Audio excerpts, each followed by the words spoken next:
Baik, bismillahirrahmanirrahim. Assalamualaikum warahmatullahi wabarakatuh. Sebelumnya perkenalkan nama saya Waluddin.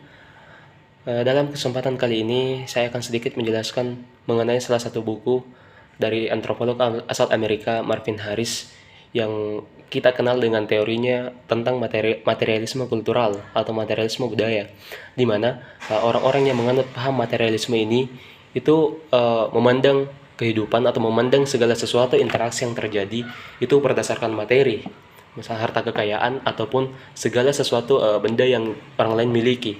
Nah, uh, salah satu buku yang diciptakan oleh atau karya Marvin Harris ini yang berjudul Sapi, Babi, Berang, dan Tukang Sihir.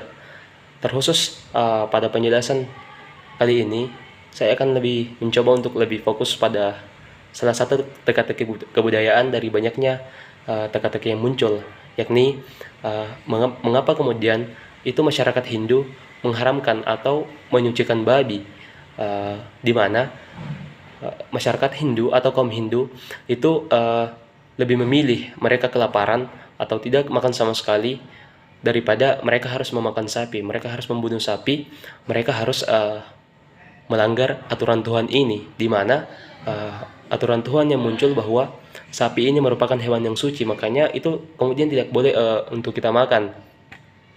Nah,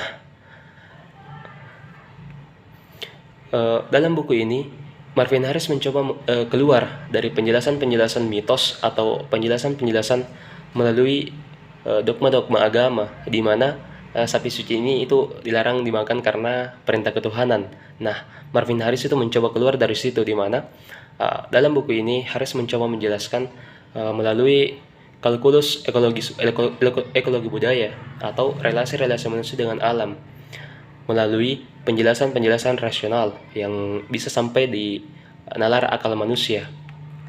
Nah, pranata sapi suci itu bisa kita jelaskan sebagai relasi manusia terhadap alam atau interaksinya setiap hari. Dalam kitab Weda atau kitab kaum Hindu beserta banyak sumber sejarah lainnya, larangan sapi suci itu kemudian muncul pada awal abad ketiga, di mana kaum Brahmana atau masyarakat Hindu itu sebelum abad ketiga mereka masih mengonsumsi babi sebagaimana masyarakat lainnya, sebagaimana kaum-kaum di benua lainnya, di negara lainnya. Nah, mengapa kemudian larangan sapi suci ini muncul pada awal abad ketiga jika dikatakan kalau larangan untuk memakan sapi ini itu dikatakan sebagai perintah Tuhan? Nah, pertanyaannya, mengapa perintah Tuhan itu memiliki masa? Kenapa kemudian perintah Tuhan ini baru muncul di awal abad ketiga? Kenapa tidak dari semenjak kaum Brahmana atau agama Hindu ini ada, pelarangan makan sapi suci ini sudah ada? Nah, masyarakat Hindu menganggap bahwa sapi suci ini itu merupakan hewan yang suci karena ini merupakan hewan kendaraan orang-orang suci atau kendaraan Tuhan. Nah, bagaimana kita bisa memakan hewan yang menjadi tunggangan Tuhan?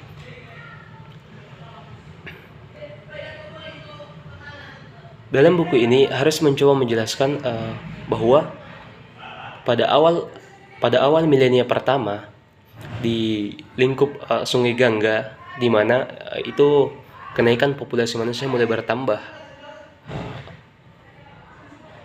Selain kenaikan populasi manusia bertambah, hal ini juga tentunya itu mempengaruhi dalam industrialisasi pertanian, di mana ini dengan adanya kenaikan populasi manusia itu masyarakat dituntut untuk bisa melakukan produksi yang bisa mengimbangi populasi tersebut agar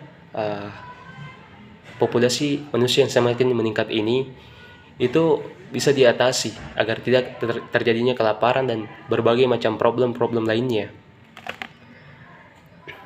Ketika industrialisasi pertanian ini kemudian akan ditingkatkan, maka masyarakat pasti akan kemudian membuka lahan-lahan baru melalui penggundulan hutan, pembakaran hutan, dan segala macam. Ketika penggundulan hutan ini dilakukan, maka tentu akan muncul berbagai problem-problem atau masalah-masalah baru. Misalnya dalam ketika musim kemarau, pasti kita akan kekeringan ketika hutan gundul. Nah, sedangkan ketika musim hujan pasti akan terjadi banjir akibat dari penggundulan hutan tadi untuk membuka lahan pertanian baru. Selain itu, kegiatan tadi ini itu pasti akan memunculkan masalah-masalah yang lain lagi.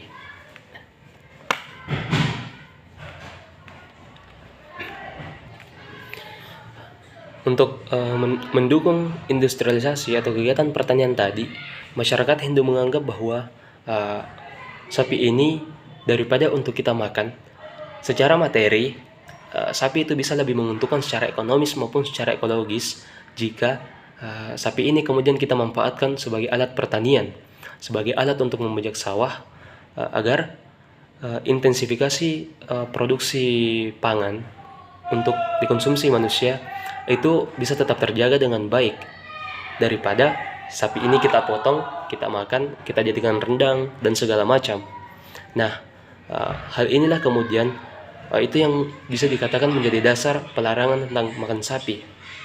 Karena kita ketahui bersama, ketika alasan atau stigma-stigma yang kita gunakan itu untuk pelarangan terhadap orang lain, kita jelaskan secara rasional dan manusiawi, tentu itu merupakan suatu hal yang bisa dilanggar dengan mudah.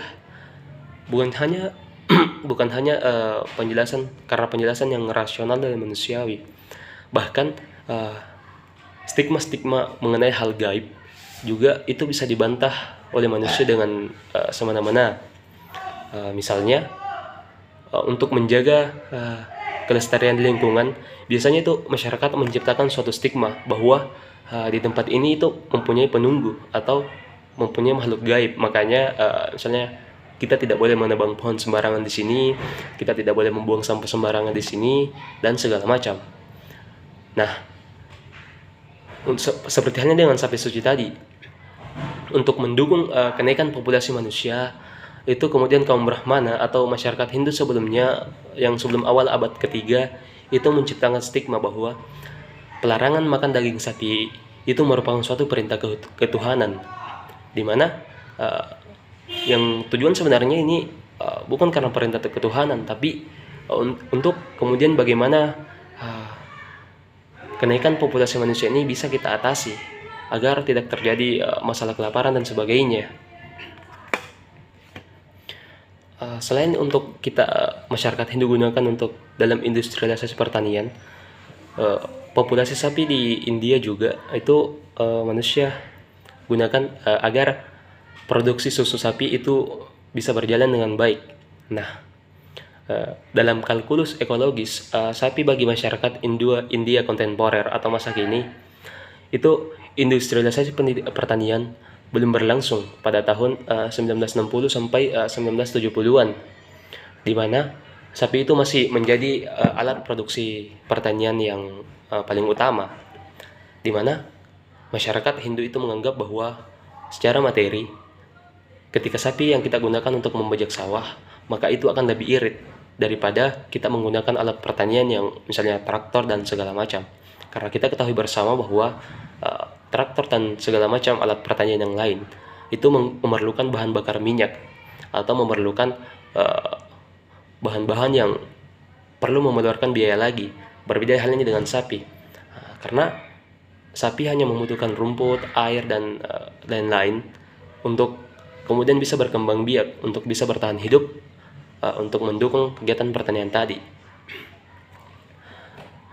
Selain itu juga kulit sapi bagi masyarakat India itu bisa digunakan untuk misalnya pembuatan baju dan segala macam. Nah, berdasarkan hal tadi, maka tak lazim atau merupakan suatu hal yang wajar ketika di kalangan masyarakat Hindu di India kita banyak menjumpai sapi yang berkeliaran begitu saja di jalanan, bahkan di tempat ibadah sekalipun, dan tak jarang juga itu masyarakat Hindu mengikut sertakan sapi dalam kegiatan-kegiatan peribadatan.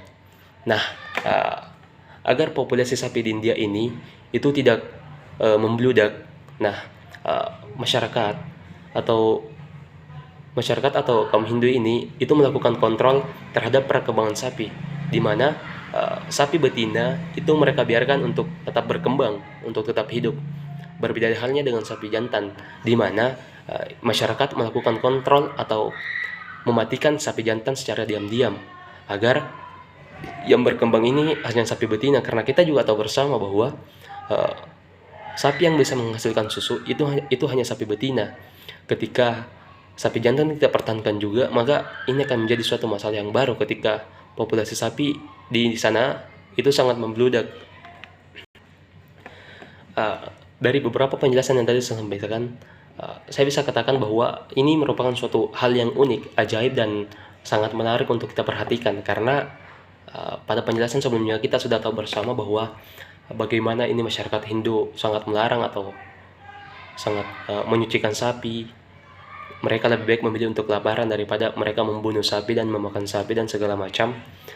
Namun ternyata ada satu hal yang harus kita ketahui, bahwa masyarakat di India sana itu merupakan salah satu produsen kulit sapi terbesar di dunia. Nah, lewat studinya ini, Marvin Harris itu mengungkapkan bagaimana pranata religius atau pranata yang dijelaskan secara hal mistis atau dogma-dogma agama, bahwa itu ternyata bisa dijelaskan melalui penjelasan yang rasional, yang tidak mesti dengan ketuhanan, dengan hal-hal yang gaib dan segala macam. Selain Marvin Harris, salah satu pemimpin nasional dan agama spiritual di India, Mahatma Gandhi, itu juga menyatakan pendapat ini, bahwa sapi di India itu merupakan alat pertanian yang paling utama, dan tanpa sapi masyarakat di India itu akan hidup dengan kocar-kacir, karena sebagaimana manfaat yang diberikan oleh sapi tadi. Jadi kesimpulan yang biasa saya berikan tadi, bahwa pranata sapi suci atau pelarangan terhadap makan sapi di kaum Hindia itu tidak bisa dikatakan 100% karena perintah ketuhanan, melainkan yang tadi, karena larangan sapi suci ini itu kemudian muncul untuk mengatasi kenaikan populasi manusia yang semakin marak atau semakin meningkat dari tahun ke tahun. Mungkin itu saja yang bisa saya jelaskan. Sekian dan terima kasih. Assalamualaikum warahmatullahi wabarakatuh.